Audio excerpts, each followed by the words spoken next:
I want to talk about things that I've learned from being in the dark night of the soul. And I'm in the dark night of the soul for several reasons, but they all came at once actually. Cancer came back in 2021 after I had it in 2018. My mom died about 2 years ago. It brought on some family conflict, which has been hard for me to get through. My children moved far away. They moved about 600 miles away in different directions, but to really follow their dreams. And I see them, but it's just not the same. So I've had to retire because of the cancer, and I feel like I've been in a dark night of the soul.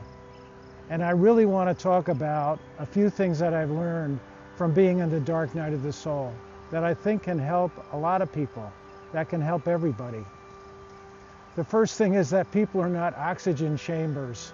And I thought that I, especially when I first was diagnosed with cancer, I really had to talk about it and find out the best course of action and find out what to do. And I know that I wore people out by my questions and by my ideas and by my surprise and by my wonder and by my curiosity and by all the things of what I could do to really help balance my life out. But I did learn that people are not oxygen chambers. They can't handle it. It's not, they can help. But the real place to bring my concerns to, the real place is God. So I want to say that is the first thing that I've learned, that people are not oxygen chambers. The second thing I've learned, that I've really learned, is the Lord's Prayer. And especially the part about give us this day our daily bread. And so with cancer, what's my daily bread? Part of the daily bread is its surprise. Part of my daily bread is my wonder that God is here, that God is with me. And it's so, it makes life joyful. It makes life wonderful.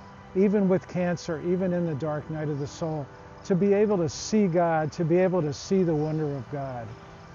I had to get a new phone. I went to the Apple store yesterday, and it turned out since I had to wait there for about 2 hours, that I was sitting right across the table from an addictions counselor, and to my right was a school social worker, and there was a grandmother there that had problems with her grandchildren that she really needed to talk about. And then all of a sudden there was a woman at the end of the table, and she said, "Hey, I need therapy."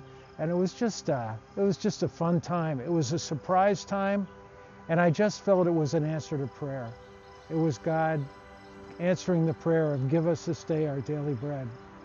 And then I walked the dog later on in the day, and I just happened to run into the county commissioner and told me all about this new park that I was with the dog. And it just was a complete surprise, and it was a joy. And I just think it's from praying the prayer, the Lord's Prayer, especially when it says, give us this day our daily bread. And the next thing I have learned since I'm Catholic, is to use the sacraments of the Catholic Church. But I have really come to use confession real consistently. And I remember what St. John Chrysostom said. St. John Chrysostom said, "Is confession a matter of much time or expense?" He says, "I assure you, without cost or time, the measure is ever ready to restore you to perfect health." Imagine that. And imagine how easy it is to go on a Saturday or whenever it is and just spend some time. I go face to face with a priest, and it just makes my week so much deeper. It makes having cancer so much deeper and so much more real. Another thing that I've done that I really have thought about, since I have 3 children, I saw on YouTube a priest talking about family curses. And I thought about things that I've done, and I also thought about things that my parents have done and my grandparents have done. And so I found a prayer that this priest talked about online. I found it online. It was a 14-page prayer, and I didn't want to read it alone. So I went to a priest. I called a priest. The first priest, I don't think was too interested, or I don't think he understood what it was. But I called this other priest, and this other priest just happened to have a book that contained the exact 14-page prayer that I had asked him about. And so I went to confession again. I had just been 3 days ago, face to face with him, and we went through this whole prayer to remove family curses. And I wanted my life to be clean, especially with the cancer. Any effects that I have on my children or my grandson, I just want to be clean. I want to try to take care of business. And that was a wonderful thing to do. Another thing I have done, because I feel that God gets so much closer when I read Scripture, that I really want to have a closer relationship with God that way. It's so easy just to read, just to try to read in my spare time. And I have learned so much.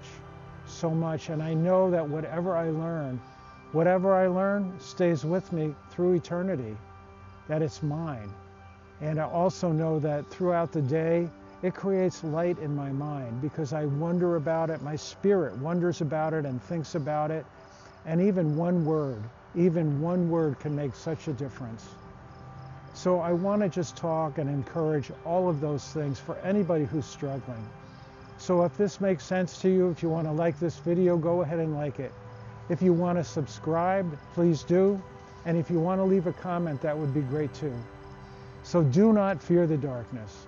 Do not fear sobriety, because I've worked as a sobriety counselor for almost 50 years. Don't fear getting sober. Don't fear recovery. Do not fear incarceration. Do not fear sickness and illness and depression and mental health issues. Let God provide. Let God really provide. Let Him give us this day our daily bread. And do not fear the darkness. Do not fear the dark night of the soul. Do not fear.